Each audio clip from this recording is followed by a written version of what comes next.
Guys, kita lagi di sini loh. Di mana tuh? Ini bukan sih hitam pinusnya? Oh, yang itu. Kok nggak sih? Ini mata pencaharian petani di sini nyadap ke pinus loh. Oh iya. Kok kamu tahu sih? Iya, dulu videonya pernah tren di YouTube. Coba lihat. Coba lihat. Ini loh videonya. Itu apa tuh yang paling atas? Iya tuh kayaknya video baru deh. Aku juga belum lihat. Lihat yuk. Yuk.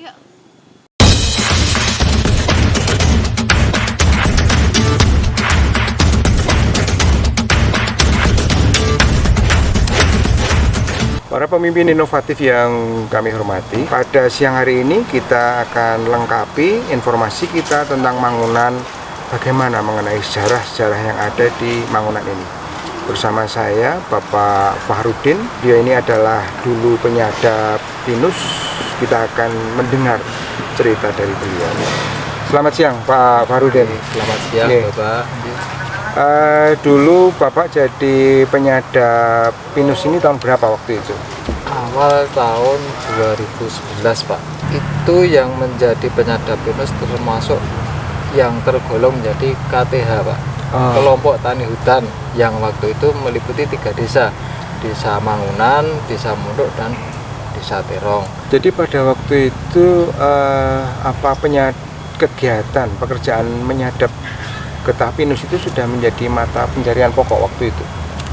Ya, awal mulanya bukan pokok, Pak, karena pokok, orang kampung kami termasuk ya ada yang pengrajin bambu, ada yang peternakan. Terus ketika jadi kelompok tani hutan, per bulan ya ada tambahan pemasukan, Pak. Satu bulannya kalau yang paling tekun itu bisa 800-an lah. Terus alhamdulillah sering perkembangan zaman, tiap hari Sabtu mingguan kadang banyak mahasiswa, Pak, yang selalu meneliti ke kawasan kami sini. Ketika ramai yang pengunjung ke sini itu waktu itu kan sering terjadi, Pak, di pinggir jalan itu nggak ada parkir, Pak. Jadi di pinggir jalan itu ramai sepeda motor itu, ada yang bawa jaket, pakai helm, itu sering kehilangan, Pak. Akhirnya kami dulu ngomong-ngomong sama kepala RPH, Pak, kami mau buat parkiran, itu aja. Jadi waktu itu belum wisata, Pak, belum punya cita-cita wisata. Terus ketika semakin lama semakin ramai, akhirnya timbul dari kelompok tani itu dulu, Pak, gimana kalau kita mau buat wisata di area penyadapan ini, gitu. Tapi setelah dipertimbangkan lama, boleh membuka wisata, tapi jangan sampai merusak atau merubah struktur asli keaslian hutannya waktu itu. Ini malah justru kreativitas dari warga ya, dari warga untuk mengembangkan di sini ini menjadi wisata. Ya. Karena memang awalnya ada yang parkir, ya, kemudian dikembangkan jadi mungkin bisa. Kami timbul pemikiran ketika kami buka hutan nggak ada spot-spot itu mungkin pengunjung bosan karena cuma yang dilihat hutan aja. Terus waktu itu timbul dari pemikiran kami, kita harus buat spot buat foto-foto waktu itu. Dan alhamdulillah pertama kali yang kita buat itu, Pak, yang masih panggung pertama itu, Gardu Padang itu pertama kali yang kita buat, yang paling dekat itu. Ketika kita buat satu area spot itu, alhamdulillah semakin bulan semakin ramai lagi, Pak, waktu itu. Waktu itu kan kami belum ditutup, Pak. Tiap hari kami masih sambil bekerja, Pak. Kami pagi-pagi sebelum ke wisata sudah nyadap pinus itu. Nanti jam 4 kita lagi nyadap lagi. Akhirnya ketika di pertengahan 2014 atau 15 itu sudah ada sedikit-sedikit hasil.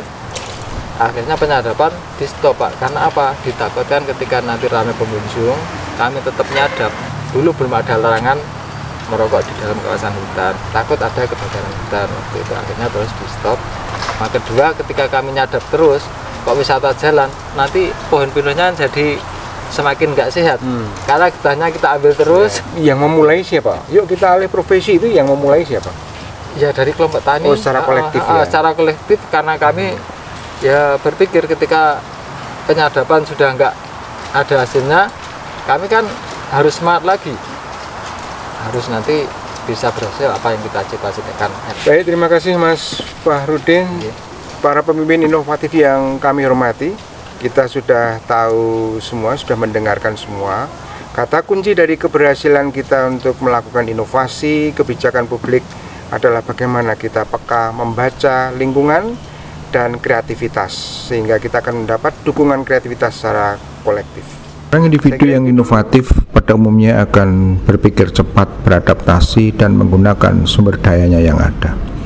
Dia akan selalu mempertanyakan segala sesuatunya itu dengan mengapa, bahkan lebih sering menanyakan mengapa tidak. Dia juga akan selalu berpikir bahwa segala sesuatu itu tidak pernah ada kesempurnaan, sehingga selalu melakukan percobaan-percobaan untuk menemukan sesuatu yang mereka inginkan. Seorang individu yang inovatif juga berani mengambil risiko dan tidak takut gagal, sehingga dia akan selalu fokus dengan apa yang dilakukannya, serta lebih menyukai keberhasilannya itu dinyatakan dalam angka-angka. Proses integratif munculnya kreativitas kolektif yang pertama ditentukan adanya kepemimpinan demokratis yang mempunyai wawasan ko-kreasi atau kemampuan menciptakan secara bersama-sama, baik itu secara triple helix, pentahelix, atau helix-helix yang lain. Kemudian yang kedua, dengan adanya kepemimpinan demokratis, maka muncullah atau terwujudnya lingkungan kerja yang kolaboratif, sehingga mampu melakukan peningkatan kreativitas secara organisasi. Setelah munculnya lingkungan kerja yang kolaboratif, tentu terbentuklah budaya kerja yang beragam dan dinamis, sehingga komunitas akan mendasarkan kepada kesetaraan, keterbukaan, partisipatif, tujuan, penghargaan, rasa hormat, dan dukungan terhadap mewujudkan visi dan misi bersama. Yang terakhir, munculnya kreativitas kolektif sangat ditentukan oleh struktur organisasi yang terbuka, sehingga munculnya dorongan-dorongan untuk melakukan pembelajaran dan riset untuk pembaharuan ide. Saya kira itu dulu. Terima kasih. Salam inovasi.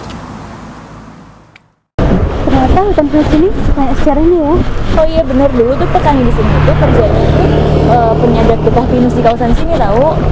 Keren ya masyarakat sini, mereka kreatif banget, bisa memanfaatkan dan mengubah hutan pinus ini jadi tempat yang banyak dikunjungi oleh orang, jadi tempat wisata yang keren banget. Yaudah, yuk kita masuk.